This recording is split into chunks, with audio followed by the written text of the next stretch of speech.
Bismillahirrahmanirrahim. Assalamualaikum warahmatullahi wabarakatuh. Hamdan wa syukranillah amma ba'du. Puji syukur mari kita panjatkan kehadirat Allah Subhanahu wa taala. Karena alhamdulillah pada kesempatan yang berbahagia ini kita masih diberikan kesehatan untuk kemudian melaksanakan rangkaian proses pembelajaran, meskipun pembelajaran saat ini kita melaksanakan secara dalam jaringan ataupun secara daring. Mudah-mudahan ini tidak mengurangi semangat kita untuk senantiasa semangat untuk mengikuti pembelajaran, khususnya pada mata pelajaran Al-Quran Hadis kelas 8 kesempatan hari ini.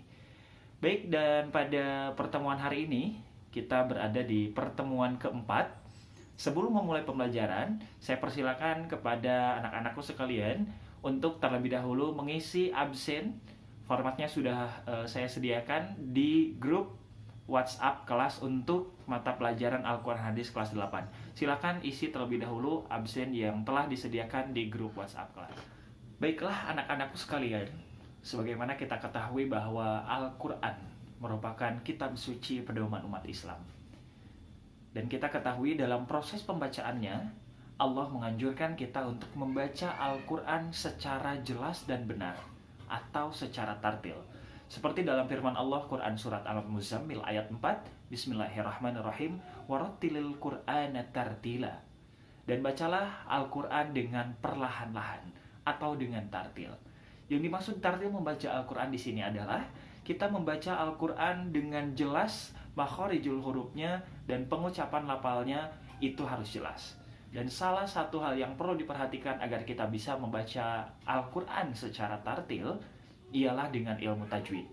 Maka di pertemuan hari ini, sembari mengingat juga materi yang sudah disampaikan di materi sebelumnya, yaitu tentang mad lazim, sekaligus juga mungkin kalian membaca materi yang hari ini akan saya sampaikan, kita akan bersama mempelajari apa yang dimaksud mad iwad dalam pembacaan ayat suci Al-Quran untuk ilmu tajwid pada pertemuan hari ini.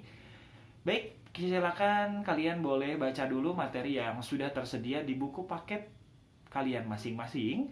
Dan nanti di beberapa waktu yang akan datang, mari kita belajar bersama-sama. Akan saya jelaskan, karena tujuan pembelajaran pada pertemuan hari ini adalah kalian bisa dengan hafal apa itu pengertian mad iwad, dan tentunya kalian bisa dengan jelas mengucapkan ataupun juga penggalan ayat ataupun juga membacakan ayat suci Al-Quran yang di dalamnya terdapat mad iwad, bagaimana cara membacanya dan apa pengertian dari mad iwad.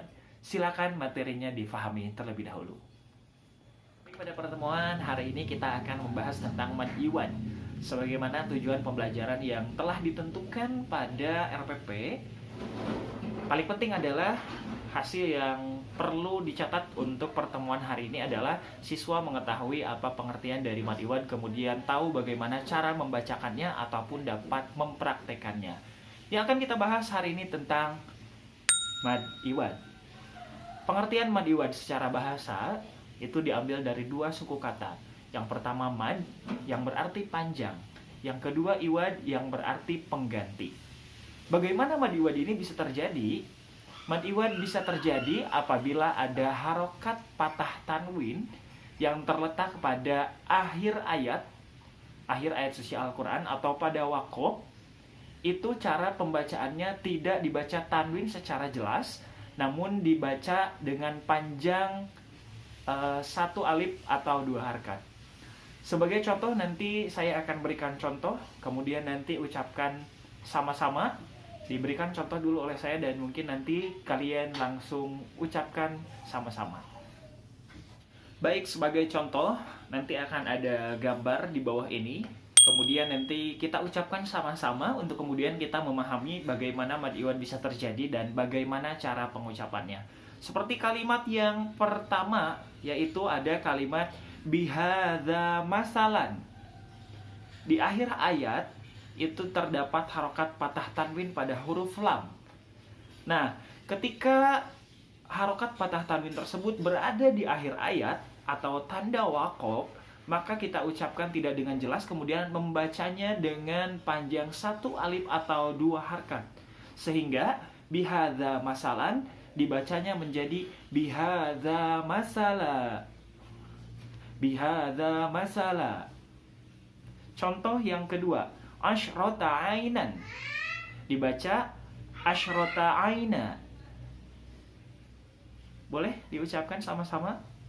Asyrota ainan dibaca menjadi asyrota aina. A'attakhiduna khuzwan. Di akhir ayat ada harokat patah tanwin. Karena kita mengambil untuk diwakafkan, maka dibacanya diganti secara panjang, 1 alif atau 2 harkat. A'attakhiduna khuzwa. Bisa dipahami? Jika sudah dipahami, di bawah digambar di sini sudah tertera lagi ada 3 contoh. Silakan kalian ucapkan sama-sama, kemudian nanti silakan kalian fahami. Bagaimana? Apakah sudah paham?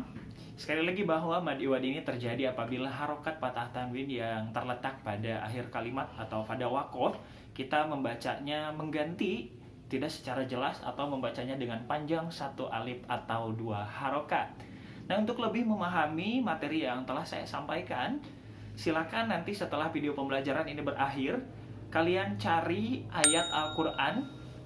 Untuk lebih mudah silakan cari dari juz amma, tidak apa-apa. Silakan cari dari ayat-ayat pendek, ayat Al-Quran yang kemudian mengandung hukum bacaan mad iwad. Silakan tulis saja di buku tulis kalian, minimal 5 saja contohnya. Kemudian tugas tersebut silakan dikirimkan ke grup WhatsApp yang telah disediakan untuk kelas 8 mata pelajaran Al-Quran Hadis.